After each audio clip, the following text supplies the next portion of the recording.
Company rule का मतलब क्या हुआ? कंपनी रूल का मतलब हुआ किसी कंपनी के द्वारा रूल करना। भारत में बैटल ऑफ प्लासी 1757 1757 से लेकर के 1857 1857 first war of Indian national independence तक जिस कंपनी ने भारत पर रूल किया उसी को कंपनी रूल कहते हैं। यह कंपनी थी ईस्ट इंडिया कंपनी, जो कि ब्रिटेन की एक कंपनी थी और इसे भारत में व्यापार करने के लिए, ट्रेड करने के लिए बनाया गया था। यहाँ पर यह समझने की गलती नहीं करना चाहिए कि इस 100 साल में ब्रिटिश गवर्नमेंट रूल कर रही थी। नहीं, इस प्रथम 100 साल में ईस्ट इंडिया कंपनी रूल कर रही थी। एक कंपनी थी जो कि भारत का शासन 100 साल तक की।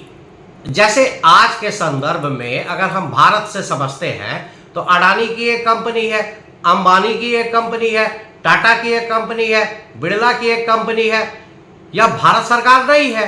इसी प्रकार से ईस्ट इंडिया कंपनी भी एक ब्रिटेन की एक कंपनी थी, वह ब्रिटिश गवर्नमेंट नहीं थी।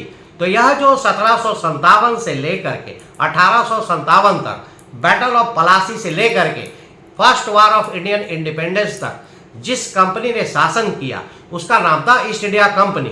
और इसलिए यह जो प्रथम 100 साल थे इसको कंपनी का शासन भी बोलते हैं।